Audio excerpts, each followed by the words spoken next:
महाभारत के ये 10 विचित्र रिश्ते, आज कोई नहीं कर सकता ऐसा दुस्साहस। रामायण और महाभारत में भारत का प्राचीन इतिहास दर्ज है। महाभारत में रिश्ते और उनके द्वंद्व, जिसमें छल, ईर्ष्या, विश्वासघात और बदले की भावना का बाहुल्य है, लेकिन इसी में प्रेम, प्यार, अकेलापन और बलिदान भी है। आओ जानते हैं महाभारत के ये 10 विचित्र रिश्ते जिन पर शोध किए जाने की आवश्यकता है। 1. धृतराष्ट्र, पांडु और विदुर। गंगापुत्र भीष्म की प्रतिज्ञा के बाद शांतनु से सत्यवती को 2 पुत्र मिले। पहला पुत्र चित्रांगद रोगवश मारा गया और दूसरे पुत्र विचित्रवीर्य को जब कोई संतान नहीं हुई तो सत्यवती के पराशर से उत्पन्न पुत्र वेदव्यास के कारण विचित्रवीर्य की पत्नी अंबिका के गर्भ से धृतराष्ट्र जन्मे और अंबालिका के गर्भ से पांडु का जन्म हुआ। इस बीच एक दासी से वेदव्यास के पुत्र विदुर का जन्म हुआ। 2. 100 कौरव। गांधारी को धृतराष्ट्र से जब कोई पुत्र नहीं हुआ, तब सत्यवती ने अपने पुत्र वेदव्यास को बुलाया और वेदव्यास के कारण गांधारी ने गर्भधारण किया। उनके गर्भ से 99 पुत्र एवं दुःशला नामक एक कन्या का जन्म हुआ। सोचिए, वेदव्यास के कारण ही धृतराष्ट्र का जन्म हुआ था, तब धृतराष्ट्र का 99 कौरवों से क्या संबंध हुआ। 3. कृष्ण की बुआ कुंती। महाराजा पांडु की पत्नी और 3 पांडवों की मां कुंती भगवान श्री कृष्ण की बुआ अर्थात वसुदेव जी की बहन थी। कुंती को कुंवारेपन में महर्षि दुर्वासा ने वरदान दिया था, जिसके चलते वह किसी भी देवता का आह्वान करके उनसे संतान प्राप्त कर सकती थी। आजमाने हेतु उन्होंने सूर्य का आह्वान किया और कर्ण को जन्म दिया। कर्ण को उन्होंने नदी में बहा दिया था। कर्ण को फिर एक अधीर दी और राधा ने पाला था। 4. 5 पांडव। पांडु की 2 पत्नी थीं, कुंती और माद्री। कुंती ने धर्मराज से युधिष्ठिर, इंद्र से अर्जुन, पवनदेव से भीम को जन्म दिया, जबकि माद्री ने भी अश्विन कुमारों के साथ समागम करके नकुल और सहदेव को जन्म दिया। 5. द्रौपदी के 5 पति। द्रौपदी का अपने पतियों से रिश्ता भी अजीब था। महाभारत में द्रौपदी ही एकमात्र ऐसी स्त्री थी जिसने 5 पुरुषों को अपना पति बनाया और सभी से उनको 1-1 पुत्र उत्पन्न हुआ। 6. श्री कृष्ण के जीजाजी अर्जुन।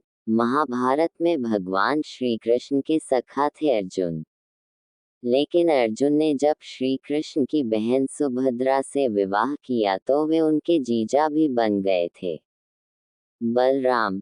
सुभद्रा का विवाह दुर्योधन से करना चाहते थे, तब श्री कृष्ण ने अर्जुन को सुभद्राहरण की सलाह दी। 7.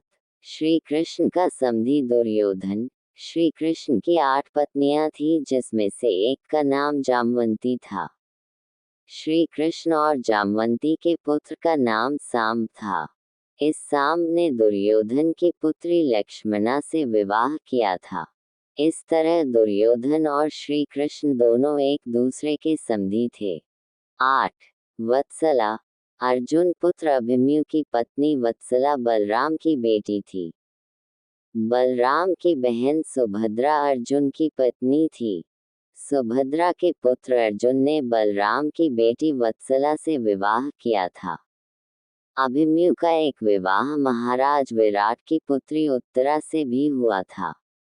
अब सोचिए सुभद्रा बलराम की क्या हो गई। 9. युयुत्सु। धृतराष्ट्र का एक बेटा युयुत्सु भी था। युयुत्सु एक वैश्य महिला का बेटा था। दरअसल धृतराष्ट्र के संबंध एक दासी के साथ थे, जिससे युयुत्सु पैदा हुआ था। युयुत्सु ने अंतिम समय पर पाला बदलकर पांडवों का साथ दिया था।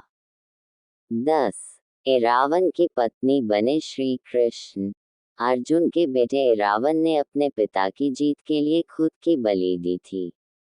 बलि देने से पहले उसकी अंतमी इच्छा थी कि वह मरने से पहले शादी कर ले। मगर इस शादी के लिए कोई भी लड़की तैयार नहीं थी क्योंकि शादी के तुरंत बाद उसके पति को मरना था। इस स्थिति में भगवान कृष्ण ने मोहिनी का रूप लिया और रावण से न केवल शादी की बल्कि एक पत्नी की तरह उसे विदा करते हुए रोए भी। 11. बुआ की बेटी से विवाह। भगवान श्री कृष्ण की 8 पत्नियां में से एक मित्रविंदा थी। एक दिन कृष्ण वन विहार के दौरान अर्जुन के साथ उज्जैनी गए और वहां की राजकुमारी मित्रविंदा को स्वयंवर से वर लाए। मित्रवृंदा अवंती के राजा जयसेन की बेटी राजकुमारी थी। उसके भाइयों के नाम विंद और अनुविंद थे। वो दोनों ही कौरवों के सभासद थे। पौराणिक मान्यता अनुसार मित्रविंदा उनकी बुआ की बेटी थी। मित्रविंदा भगवान श्री कृष्ण को चाहने लगी थी। जब घर वालों को इसका पता चला तो उन्होंने उसका विवाह जबरन दुर्योधन से करना चाहा। दुर्योधन भी उससे विवाह कर अपनी राजनीतिक शक्ति बढ़ाना चाहता था, लेकिन ऐसा हो नहीं सकता।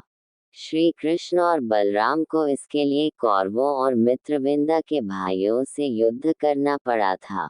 प्लीज चैनल को सब्सक्राइब, लाइक और शेयर करें।